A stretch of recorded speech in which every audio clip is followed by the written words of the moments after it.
सभी बच्चों को गुड मॉर्निंग। चलिए आज फिर से एक नए टॉपिक पे चर्चा करते हैं। कक्षा 10वीं के बच्चे ध्यान दें। कल हमने आपको वास्तविक संख्याओं के अंतर्गत परिमेय, अपरिमेय, भाज्य, भाज्य ये सारी संख्याओं का अध्ययन करवाया था। उसी से थोड़ा सा आगे बढ़ेंगे, परिमेय अपरिमेय पे थोड़ा सा और चर्चा करेंगे। जैसे परिमेय की जो परिभाषा होती है बेटा, वो ये होती है कि यदि कोई संख्या P/Q के रूप में हो या P/Q के रूप में लिखी जा सके, जहाँ Q 0 के बराबर न हो, तो ऐसी संख्याओं को क्या बोलते हैं? परिमेय बोलते हैं, है ना। लेकिन इस परिभाषा से बहुत कुछ ज़्यादा स्पष्ट नहीं होता है। तो मोटी मोटी बात ये है कि अभी तक आपने जितनी संख्या पढ़ी, जितनी संख्या पढ़ने का मतलब क्या है, जितनी संख्या आपने पढ़ी, जैसे प्राकृतिक संख्या आपने पढ़ा, प्राकृतिक के बाद आपने पढ़ा पूर्ण संख्या, फिर उसके बाद धन पूर्णांक, ऋण पूर्णांक, शून्य पूर्णांक, इसके आगे आप आ जाइए तो सम पढ़ा आपने, फिर विषम पढ़ा, विषम के बाद आपने भाज्य पढ़ा, अभाज्य पढ़ा और परिमेय पढ़ा, है ना। तो भाज्य ये जितनी संख्याएं हैं, अभी तक जितनी संख्या आप पढ़े हैं, अपरिमेय संख्या को छोड़ करके जितनी संख्याएं आपने पढ़ा है वो सब क्या होती हैं? परिमेय होती हैं। इसका मतलब -2 अगर कोई पूछे, परिमेय है। -3 कैसी संख्या है? परिमेय है। 7 कैसी है? परिमेय है। 5 कैसी है? परिमेय है। 2 कैसी है? परिमेय है। ठीक है। बात यह है कि अपरिमेय संख्या पे आपको ज़्यादा फोकस करना है। पहले आपको ये पहचानना है कि अपरिमेय संख्या कौन है। कल की परिभाषा आपने देखी है, उसको फिर से अध्ययन करिएगा। अपरिमेय के अलावा जितनी संख्याएं हैं सब के सब परिमेय हैं। अब थोड़ी सी बात और यहाँ पे हम आपको बता दें। जैसे कभी कभी आपसे पूछ लेता है, कक्षा 9वीं में था कि 1/3 और वह 2/3, मान लीजिए इस प्रकार कह दिया, के बीच कितनी संख्याएं हैं, ऐसा प्रश्न आपने कक्षा 9वीं में अध्ययन किया है। तो वास्तविकता ये है कि एक संख्या से लेकर दूसरे संख्याओं के बीच में जो संख्याओं की कुल संख्या होती है वो कितनी होती है? अनंत होती है। कितनी होती है बेटा? अनंत, है ना, अनंत होती है। अब अनंत कैसे होती है? जैसे मान लीजिए मैंने यहाँ पे लिख दिया 1, यहाँ पे मैंने लिख दिया 2, तो इनके बीच कितनी संख्याएं होंगी? बेसिकली आपको कहेंगे कि इसके बीच कौन संख्या है? सर एक है, फिर इसके बाद 2 है, बीच में कुछ नहीं है, लेकिन बीच में है। 1 के बाद आएगा आधा, 1 के बाद क्या होगा? आधा, फिर 1/4, फिर 1/3, 1/5, 1/7, 1/8, 1/1,00,000, 1/1 करोड़, 1/ कुछ भी, ऐसे करते करते आप चले जाएंगे और ये संख्याएं कभी खत्म नहीं होगी। तो किन्हीं दो संख्याओं के बीच में जो संख्याओं की संख्या होती है कितनी होती है? अनंत होती है। चाहे 5 और 2 के बीच की बात करें, चाहे 1/3, 2/3 के बीच, मतलब किन्हीं दो संख्याओं के बीच संख्याओं की जो संख्या होगी क्या होगी? क्या होगी? अनंत होगी, है ना। और वो सारी संख्याएं कैसी होती हैं? परिमेय। ये भी परिमेय है, ये भी परिमेय है, ये भी परिमेय है, और ये भी परिमेय है, ये भी परिमेय है। ये तो ऑलरेडी परिमेय है ही, है ना। तो इस प्रकार से हमको ये जानना चाहिए।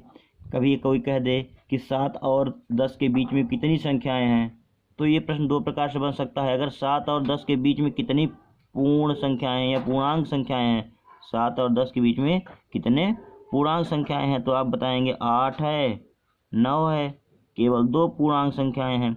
लेकिन अगर कह दे कितनी संख्याएं हैं, तो उसमें पूर्णांक संख्याएं भी आएंगी और बटे वाली भी आएंगी, है ना। कुछ भी आप करेंगे तो इस तरफ संख्याएं बढ़ती चले जाएंगे, है ना। कुछ भी आप करते चले जाएं, ऊपर यही रखिए, बाकी नीचे चाहे जितना आप लिखते चले, तो संख्याएं लगातार बढ़ती चली जाएंगे। तो आप क्या उत्तर क्या होगा कि 7 और 10 के बीच में अनंत संख्याएं होती हैं। लेकिन अगर कोई कहे पूर्णांक संख्याएं कितनी होती है, तो पूर्णांक तो 2 ही होंगे, 8 और 9। तो ये थोड़ा सा अंतर है, इसको आप समझिए। जैसे मैं आपसे कभी पूछूंगा कि 2 और 50 के बीच में कितनी संख्याएं हैं, तो आपका उत्तर क्या होना चाहिए? 3 से आप शुरू करेंगे और 49 तक जाएंगे। लेकिन कितनी संख्याएं हैं, अगर हम संख्या पूछें केवल, तो आप क्या बता देंगे? अनंत संख्या है। ठीक है। अगर पूर्णांक शब्द लगाएंगे तो फिर आप इस तरह बताएंगे। अगर पूर्णांक शब्द नहीं लगता है तो फिर अनंत संख्याएं होंगी, इसमें कोई डाउट नहीं होना चाहिए। कोई डाउट है तो फिर आप कमेंट बॉक्स में डालिएगा, मैं बताऊंगा आपको, है ना। अब इसके बाद तो ये हो गई हमारी परिमेय और अपरिमेय। अब यहाँ पे ये शब्द क्यों लिखा गया, थोड़ा सा इस पर भी चर्चा कर लिए। P/Q के मतलब है कि भिन्न के रूप में लिखा, या तो भिन्न के रूप में हो, जैसे कहीं लिखा है 2/3 तो ये परिमेय है। अगर केवल 2 ही लिखा था तो इसको क्या लिख सकते हैं, 2/1 लिख सकते हैं। 5 लिखा है तो क्या लिख सकते हैं, 5/1 लिख सकते हैं। तो ये भी क्या हो जाएगी, परिमेय हो जाएगी। लेकिन क्यों 0 ना हो, मतलब हर अंश तो 0, अंश कुछ भी हो सकता है लेकिन हर कभी भी 0 के बराबर नहीं होगा। क्यों नहीं होगा, इसका कुछ कारण है। जैसे मान लीजिए हमने यहाँ लिखा 2 बटे मैंने कर दिया 0, तो इसका मतलब क्या हुआ, 0 से 2 में भाग देना है। तो शून्य, मान लो शून्य का नाम शून्य है ना, शून्य का नाम शून्य, यहाँ फिर क्या आ गया, 2 आ गया। शून्य दहमा लग दीजिए तब भी क्या आएगा, शून्य ही आएगा। शून्य 500 कर दो तो भी क्या आएगा, ये सॉरी यहाँ 2 आएगा, यहाँ शून्य आएगा, फिर आ गया। मतलब ये ऐसे चलता चला जाएगा और ये कभी ख़त्म नहीं होगा। तो इसका मान क्या जाता है, ये अंत ही नहीं हो रहा है भागफल का।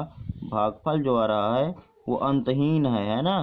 तो इसी अंतहीन भागफल को क्या बोल देते हैं, अनंत। तो जब किसी संख्या के नीचे 0 रख देते हैं बेटा, भाग 0 से कर देते हैं, तो उसका मान क्या आता है, अनंत है ना। और अनंत क्या है, अनंत वह संख्या है जिसके विषय में कोई भी घोषणा नहीं किया। अनंत का मतलब क्या है, जिसको हम नहीं समझ पा रहे हैं, जिसको हम कैलकुलेशन कर ही नहीं पा रहे हैं, तो अपनी सुविधा के लिए अनंत कर रहे हैं। बाकी अनंत कुछ नहीं होता है ना।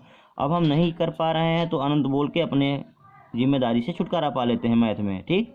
तो इसलिए नीचे 0 नहीं होना चाहिए, यहीं से लिखा है क्यूब इज नॉट इक्वल, नीचे 0 हो जाएगा तो संख्या का मान क्या हो जाएगा, संख्या का मान का निर्धारण हम नहीं कर पाएंगे। जिसका निर्धारण ही नहीं कर पाएंगे उसके विषय में हम क्या चर्चा करें कि परिमेय है कि अपरिमेय है। ओके, तो ये इसका ही कंडीशन है।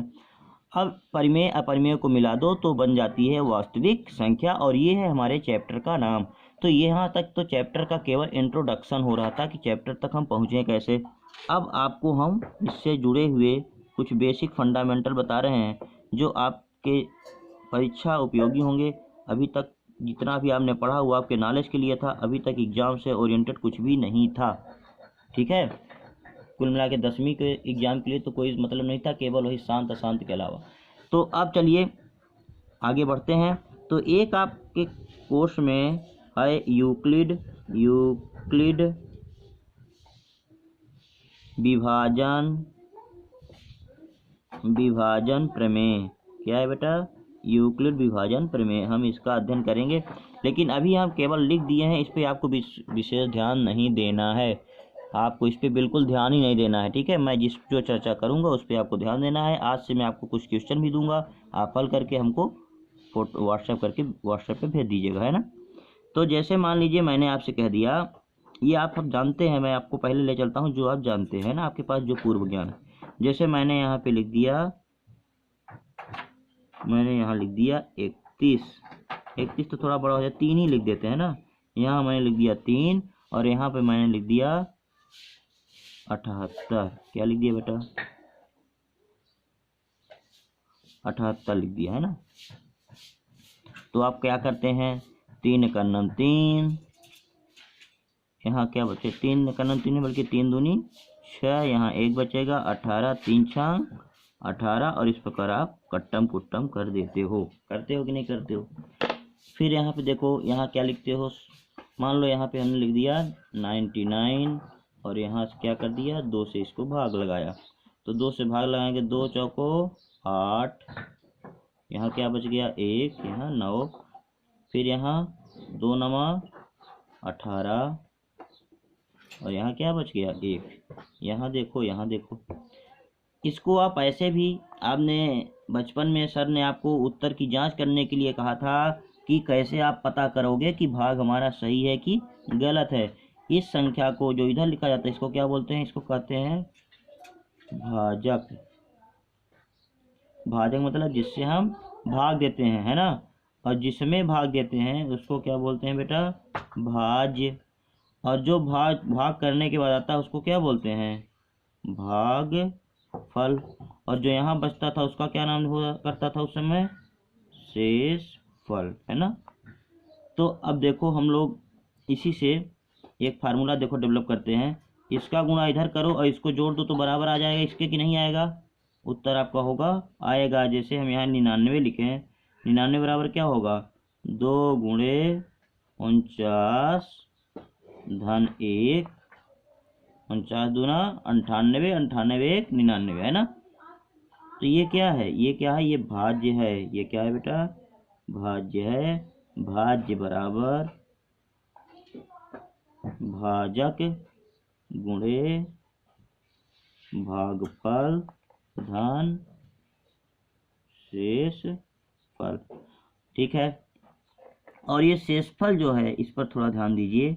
ये शेषफल कितना आएगा, शेषफल हमेशा इससे कम आएगा। या तो यहाँ 0 आ जाएगा, जैसे देखो यहाँ पे क्या आ गया, 0 आ गया, कुछ नहीं आया। या तो 0 आ जाएगा, या तो इससे हमेशा क्या होगा, यहाँ पे कम आएगा। यहाँ 2 है तो यहाँ 1 आएगा। यहाँ कुछ और होता, मतलब इससे कभी बड़ा नहीं हो सकता। जैसे मान लो हमने 8 से भाग दिया, किस में, मान लो 25 में भाग दे दिया, या मान लो 26 में दे दिया, या और ले लेते हैं 8 से मैंने भाग दे दिया मान लो 31 में, है ना। तो 8 त्रिक कितना हुआ 24, 11 से 4 जाए कितना आएगा 7, है ना। तो देखो कितना आया 7। 7 हमेशा किससे बड़ा छोटा आया, 8 से छोटा ही है ना। क्यों ऐसा मैं बता रहा हूँ, वही भी बाद में इस पर चर्चा करेंगे। अभी इतना आप जानते रहिए कि ये जो शेषफल आएगा वो हमेशा भाजक से छोटा ही आएगा। या तो 0 हो जाएगा, या तो भाजक से छोटा रहेगा, है ना। इतना हमको ध्यान देना। चलो अब थोड़ा सा और ध्यान दो, है ना।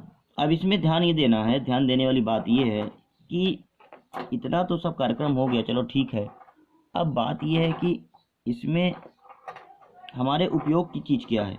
तो उपयोग की चीज़ ये है कि आपके कोर्स में HCF निकालना है, HCF, है ना, और एक निकालना है LCM। इसको लघुत्तम समापवर्तक कहते हैं, इसको महत्तम समापवर्तक कहते हैं, ठीक है।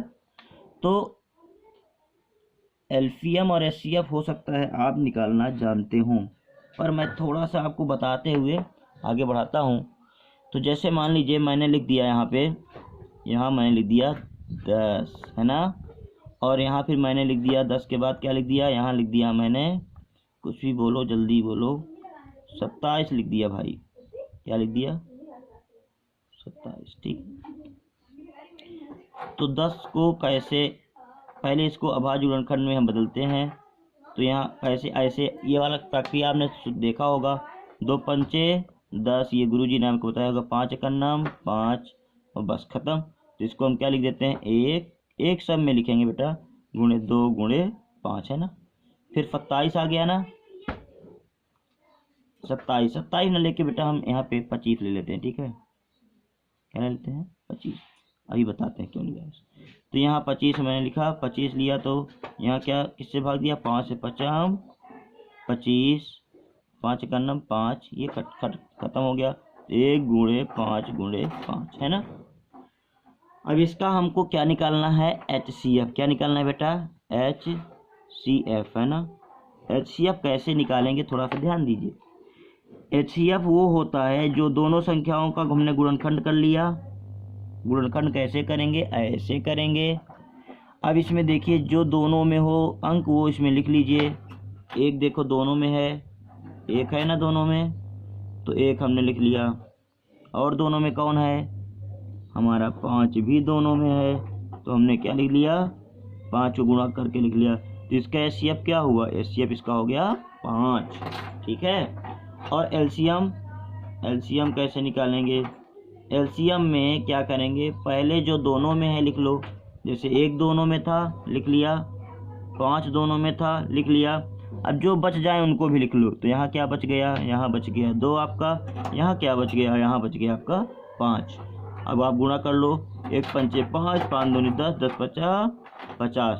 तो इनका LCM होगा क्या होगा 50 होगा, और HCF क्या होगा बेटा 5 होगा, ठीक है। एक छोटा सा उदाहरण और ले लेते हैं, लेकिन ये तो हम आप जानते हो, है ना, हम भी जानते हैं, आप भी जानते हैं।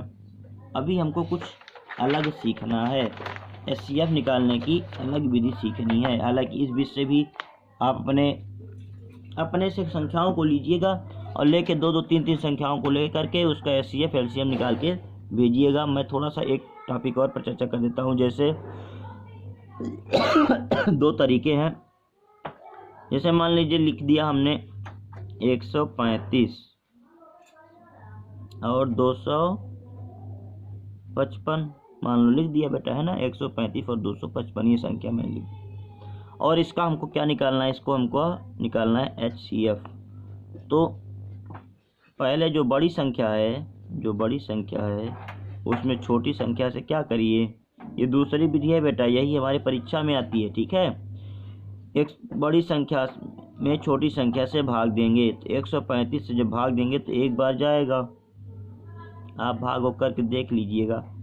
यहाँ 0 आएगा, ये 5 में से 3 जाए कितना आएगा, 2 आएगा, है ना, और ये 1 आएगा। तो इसको हम कैसे लिख, इतना हमने कर लिया। अब फिर दोबारा दूसरे स्टेप में क्या करना है, स्टेप नंबर 1, स्टेप नंबर 2 क्या करना है, इन दोनों में बड़ी संख्या कौन है, ये 135 है, तो 135 लिखो यहाँ पे। और अब भाग किससे दोगे, जो शेष बचा है उससे भाग दोगे। तो 120 से करना है, 120 आया, और यहाँ लिखा मैंने 5, यहाँ लिखा मैंने 1, है ना। और अब क्या किया यहाँ पे, स्टेप नंबर 3, तो यहाँ क्या आ गया, 15 आ गया, और यहाँ क्या आ गया, 120 आ गया। तो 15 से मैंने भाग किया, तो 15 छक्का 90, 15 फत्ते 100, 15 अट्ठे 120, और यहाँ पे अब कुछ भी नहीं आया। जैसे ही यहाँ 0 आ जाए वैसे भी इस प्रक्रिया को हमको क्या कर देना है, समाप्त कर देना है, ठीक है। अब इस प्रक्रिया को, इसको ऐसे भी तो लिख सकते हो, इसी को हम देखो 255 बराबर क्या होगा, 255 बराबर होगा 135 गुणे 1 धन 120, है ना। फिर 135 में भाग दिया था, तो इसको क्या लिख सकते हैं, 120 गुणे 1 धन 15। फिर यहाँ 15 से भाग दिया था 120 में, तो यहाँ क्या करेंगे, 120 बराबर 15 गुणे 8 धन, यहाँ क्या आ गया, 0। तो ये 3 प्रक्रिया हमने किया। जैसे ही यहाँ पे लास्ट में 0 आ गया वैसे ही हमने प्रक्रिया बंद कर दिया, है ना। अब क्यों किया, कैसे किया, इससे मतलब नहीं है, आप इतना सीखिए कि इस प्रकार संख्या होगी तो इसको पहला स्टेप ऐसे करेंगे, फिर इसका भाग इसमें देंगे, फिर इसका भाग इसमें देंगे। ये तब तक चलता रहेगा जब तक कि यहाँ पे 0 0 ना आ जाए। ये इतना आप करेंगे अपने किताब से। अगर किताब नहीं है तो अपने से संख्या ले लीजिएगा। संख्या आप नहीं ले पा रहे हैं तो मैं कुछ संख्याओं को आपको बता दे रहा हूँ, वही कर लीजिएगा, है ना। जैसे आप ले लीजिएगा 90 और 225 का आपको क्या निकालना है, HCF निकालना है, ठीक है। तो HCF आप नहीं निकाल पाइए, आप इस प्रकार की एक प्रक्रिया करके दिखाइएगा। HCF की चर्चा फिर हम बाद में करेंगे, ओके बेटा। फिर आपको साथ ही साथ क्या करना है, 5 तो बहुत छोटा हो गया भाई, 25 और 185 इसको भी करिए और इसको भी करिए। इसी प्रकार की प्रक्रिया करके आप दिखाइएगा। फिर जो न समझ में आएगा कमेंट बॉक्स में करिए, लिख दीजिएगा, मैं आपको बताऊंगा। बहुत बहुत धन्यवाद।